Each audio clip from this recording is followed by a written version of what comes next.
올림픽 대한민국 골프 선수들의 우승 기원을 위해 로켓 스윙에서 이벤트 하나 하도록 하겠습니다. 대한민국 골프 선수분들께 응원의 댓글을 남겨주세요. 그 중에 20명의 구독자분들을 추첨해서 로켓 스윙 퍼팅 매트를 보내드리도록 하겠습니다. Stephen, tell us about a functional setup. There's a couple of different angles we'll look at. We're going to look at face-on view as it relates to balance points, lower, upper centers, arm positioning, etc., head position.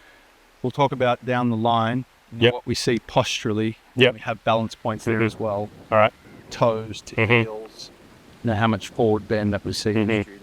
And as we're going along, we'll talk a little bit about some of the common things that I see that are going to sometimes lead into poor strikes, poor impact conditions, maybe even loss of speed. But let's start with posture first. But if a student at the end of the day is setting up to the ball in a very unathletic way, I'll explain my version of that because it might be different to some others. They're going to struggle to move freely. That could be with lower body, upper body, and even head and arm position. It's just some of the major points that we look at. This is our baseline. When we're looking at the posture, what I'm looking at from a standpoint of, let's say, toes to heels, firstly would be if I placed the shaft here, we'll call it about a club head's width from my heel line. My tailbone is just very light, is going to be lightly touching that.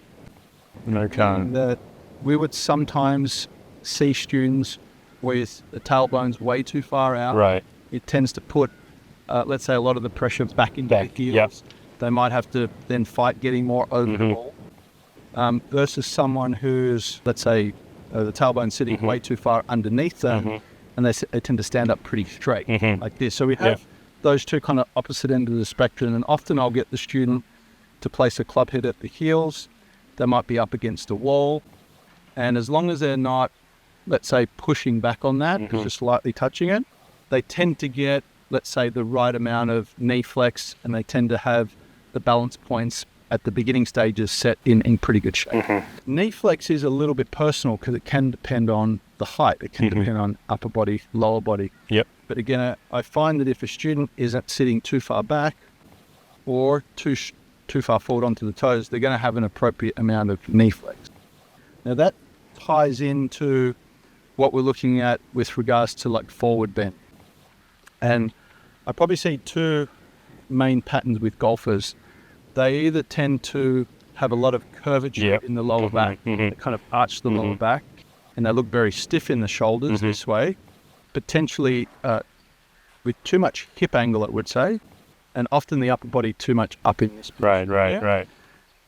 Less so do I probably see this type of student. Tends to be a bit more reserved for maybe someone who's a bit more frail and posturally hasn't got good connection anymore.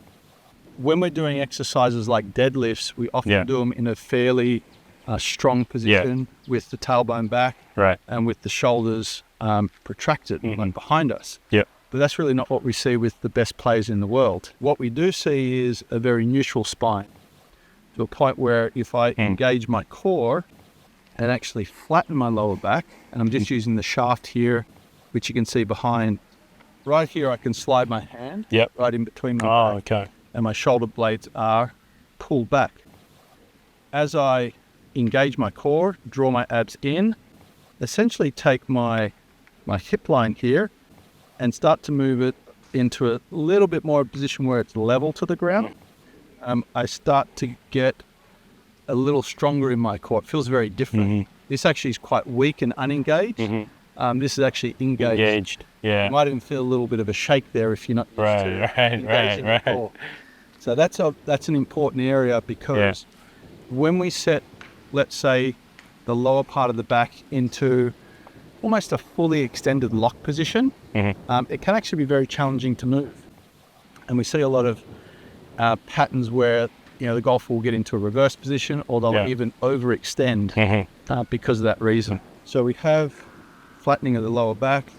We actually have a little bit of protraction of the shoulders. So this would be retraction, which again, if I was doing something, if I was trying to pull something up, I would want that because I want connection back here. but we have a little bit of retraction, essentially just a little bit of softening. Yeah. Now, it doesn't mean that I have poor posture. Still have very good posture. But from the lower part of my back would be flat. The upper part would have a little bit of a curve. Curve.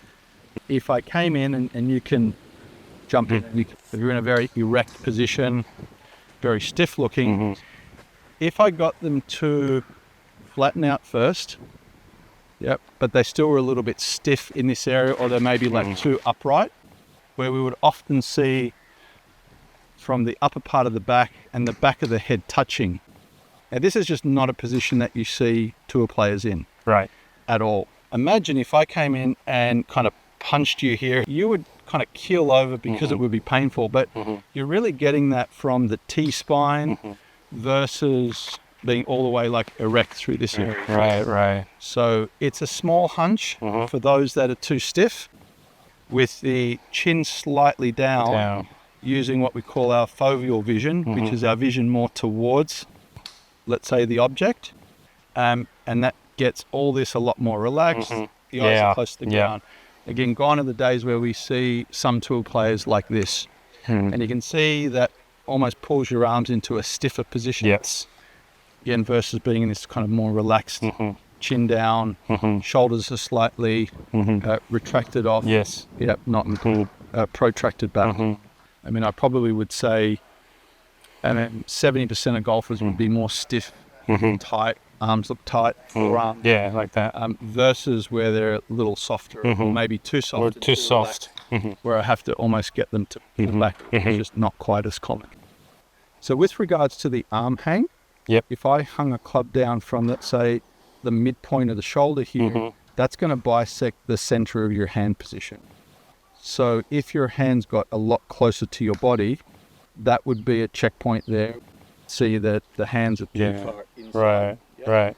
Conversely, if we went a lot further away, we start to reach too much. Now, really simply, the closer that we are, that's going to cause more steep. Further that we are is going to cause more shallow.